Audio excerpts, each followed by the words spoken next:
Ludus lovers of fighting spirit wrestling, I am longtime wrestling fan Robert. The Lion's Den Battle Royal is now on the books, and what a great show it was last night in Brooklyn, New York. The show began with Cyanide taking on Gorilla Gonzalez, which was interrupted by the heavyweight champion Talon, who attacked both men, and the match was basically thrown out the window. Talon took the microphone and wanted a 10-bell salute to Fred Phelps, who recently passed away. The fans crapped all on that because Fred Phelps was known for picketing funerals for the military and the gay community.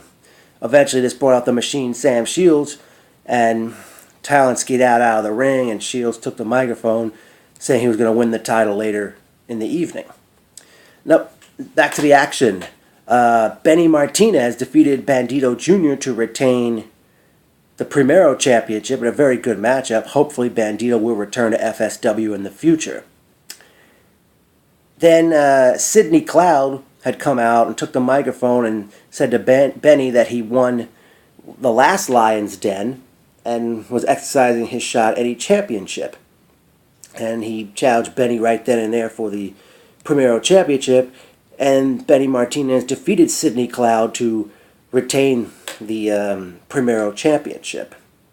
Up next saw the opposition, Superstar Whiplash and Jason Nevins, defeat the Snot, Rude Boy Riley and Logan Black, with Chris Rex, to become the new FSW Tag Team Champions.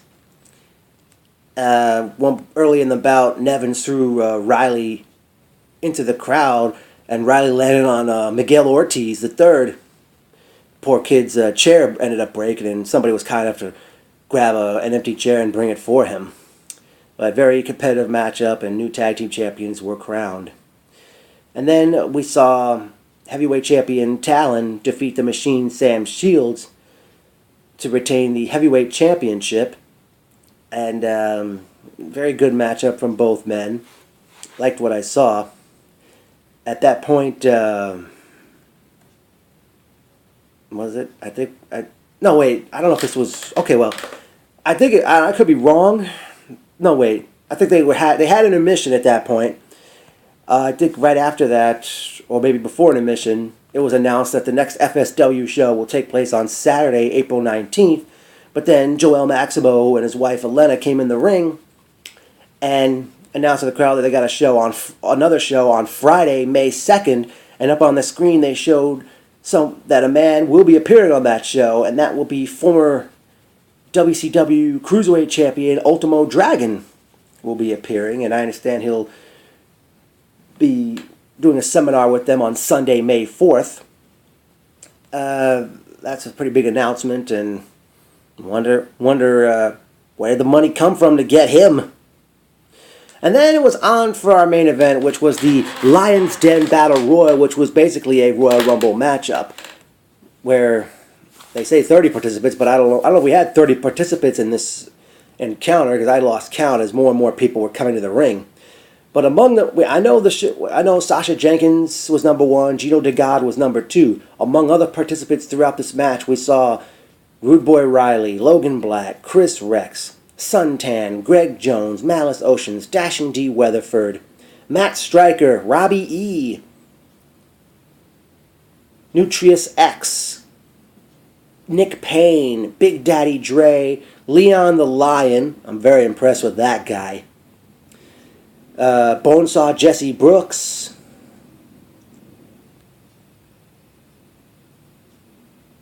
probably missing some people, but I believe Robbie E. was alone with a few participants and wanted to start a huge fist pump fest, but eventually Hellfire Ian Aldwin, who I believe entered the match last, he had hit the ring, and it eventually, the final two men was Man of Steel Mike Verna and Indestructible Joey Tell.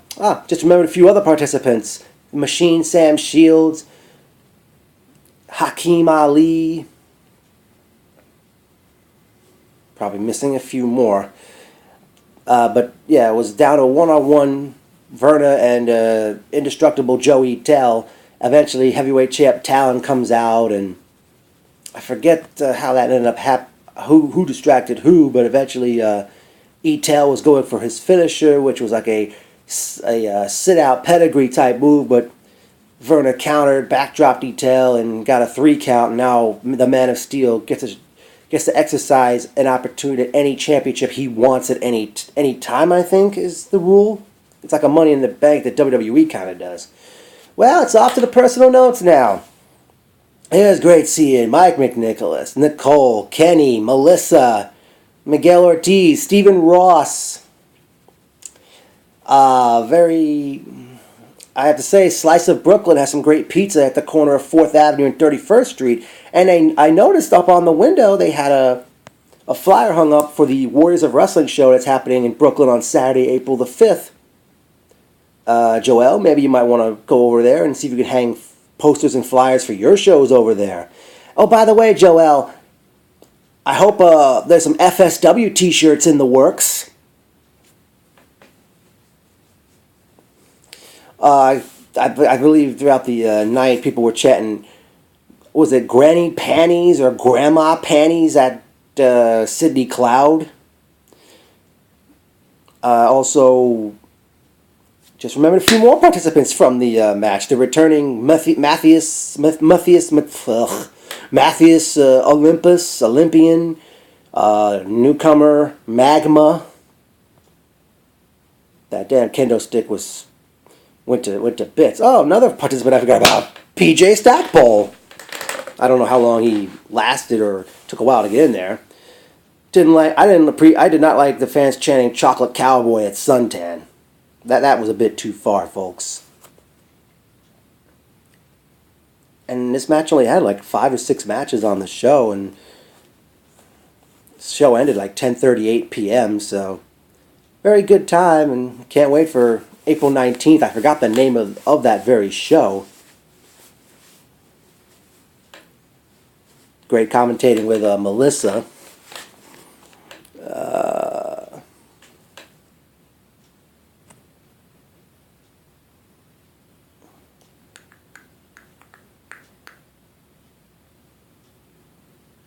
I wonder what took so long to let everybody in, because well past 7 p.m. and we were all still outside. I forgot another participant, Sonic. Finally made it, I don't know if it was his debut or return. The Selfie Kid, I didn't quite get your ring name. Darn, who else did I forget or see? Oh, Mike McNicholas, that gentleman in the blue shirt that was sitting across from us. Is he on Facebook? Because I do remember seeing him last year at PWS in Queens and FWE in Queens. I wish they would come back already. It should be, I don't know his name, but he does seem to go to a lot of shows. I think that's going to do it from here. I don't think there's anything else I have to say at this point. But Fighting Spirit Wrestling lives on, and I have to say, fuck the doubters and the naysayers of any wrestling company out there.